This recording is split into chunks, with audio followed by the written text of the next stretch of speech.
ആരാണ് ബോധിധർമ്മൻ എന്നറിയാമോ? ഇന്ത്യയിൽ 6-ാം നൂറ്റാണ്ടിൽ ജീവിച്ചിരുന്ന ഒരു ബുദ്ധ സന്യാസിയായിരുന്നു ബോധിധർമ്മൻ. ദക്ഷിണ ഇന്ത്യയിലെ ഒരു രാജകുമാരനായിരുന്നു എന്നാണ് വിശ്വസിക്കപ്പെടുന്നത്. എന്നാൽ ലൗകിക സുഖങ്ങളെല്ലാം ഉപേക്ഷിച്ച് അദ്ദേഹം ബുദ്ധമതത്തിന്റെ ഉന്നതമായ അറിവുകൾ നേടുവാനായി ഇറങ്ങിത്തിരിച്ചു. തന്റെ ഗുരുവിന്റെ നിർദ്ദേശപ്രകാരം ബുദ്ധമതം പ്രചരിപ്പിക്കുവാനായി അദ്ദേഹം കടൽ കടന്ന് ചൈനയിലേക്ക് യാത്രയായി. ചൈനയിലെത്തിയ അദ്ദേഹം അവിടെയുള്ള ഷവോലിൻ എന്ന വലിയ ക്ഷേത്രത്തിൽ എത്തിച്ചേർന്നു.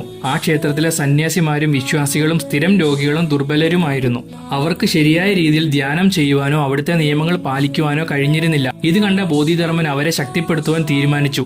തുടർന്ന് അദ്ദേഹം 9 വർഷത്തോളം ധ്യാനത്തിൽ ഏർപ്പെട്ടു. ധ്യാനത്തിനു ശേഷം തിരികെ വന്ന ബോധിധർമ്മൻ അവിടുത്തെ സന്യാസിമാർക്ക് പുതിയ ശാരീരിക വ്യായാമങ്ങളും വിവിധ ആയോധന മുറകളും പഠിപ്പിച്ചു നൽകി. ഈ പരിശീലനങ്ങളാണ് പിന്നീട് കുംഫു എന്ന പേരിൽ ലോകം മുഴുവൻ അറിയപ്പെട്ടത്. ബോധിധർമ്മന്റെ ഈ ആയോധന വിദ്യകളും കഠിനമായ ധ്യാനവും കാരണം ഷവോലിൻ സന്യാസിമാർ ലോകത്തിലെ ഏറ്റവും ശക്തരായ പോരാളികളും ധ്യാനികളുമായി മാറി.